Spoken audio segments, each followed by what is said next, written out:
Good morning plus 2 class students. In last lecture we have studied about the ideal solution. In this lecture we will study the non-ideal solutions. So those solutions which show deviation from the Rolle's law, जो Rolle's law को follow नहीं करते हैं उनसे थोड़ी deviation show कर देंगे, उससे थोड़ी अलग properties show करेंगे, उन्हें कहते हैं non-ideal solution. As in ideal solutions के अंदर delta H mixing is equal to 0 in which no heat or no energy is absorbed or evolved. But here in non-ideal solution delta H mixing is not equal to 0, यानी reaction के अंदर heat absorb भी हो सकती है और release भी हो सकती है. And delta V mixing is also not equal to 0, यानी वॉल्यूम इंक्रीज या डिक्रीज हो सकता है. So non ideal solution showing the positive deviations. जो नॉन आइडियल सॉल्यूशंस हैं उनके अंदर क्या है, हमने पढ़ा था कि जो सॉल्यूट और सॉल्वेंट हम दोनों टाइप इंटरेक्शंस को स्टडी करते हैं. Like a is the interaction of only pure solvent and BB is the interactions of only pure solute.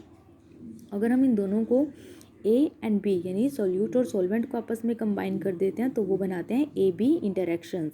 This is also in case of two liquids. When we take two liquid 1 and liquid 2, and when we mix the two liquids then it will form AB interactions.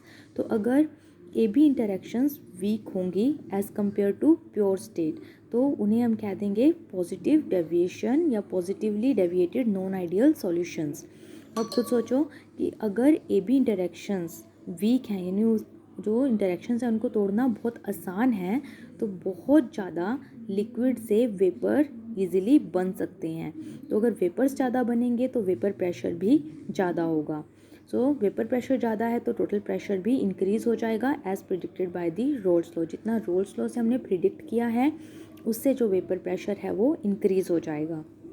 एक vapour pressure of liquid A is greater than in pure state and mole fraction of the A.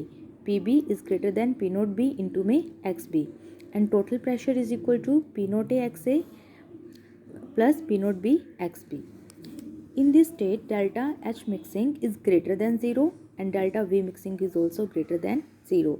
So as you seen, यहाँ पर हमें graph दिखाई दे रहा है जिसमें vapour pressure और mole fraction को ड्रॉ किया गया है. फर्स्टली एक्स ए की वैल्यू 1 है और एक्स बी की वैल्यू 0 है. हम एक्स ए की वैल्यू को कम करते जाएंगे और एक्स बी की वैल्यू को इंक्रीज़ करते जाएंगे सो दैट एक्स ए 0 हो जाएगा और एक्स बी 1 हो जाएगा. तो आइडियल सॉल्यूशन के अंदर कर्व्स जो हैं वो जो डॉटेड लाइन से रिप्रेजेंट की गई हैं वैसे शो होती हैं बिकॉज यहाँ पर इंटरेक्शंस वीक हैं, वेपर प्रेशर ज़्यादा है तो यहाँ पर कैसी डेविएशन हो जाएगी, पॉजिटिव डेविएशन. इसके एग्जाम्पल होंगे ethanol and water. Next is the non ideal solution showing the negative deviations. अब नेगेटिव डेविएशंस हैं यानी ए बी इंटरेक्शंस कैसी हो जाएंगी, स्ट्रॉन्ग हो जाएंगी as compare to A and B B interactions.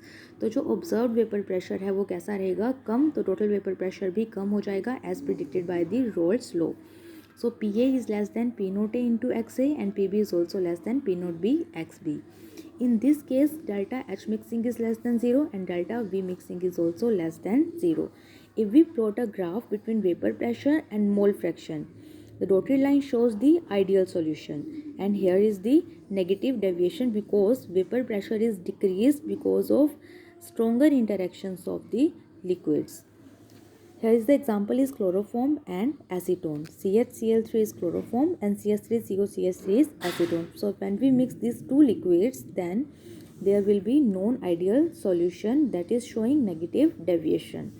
So students, you have to write these notes on your fair copies and revise it. Thank you.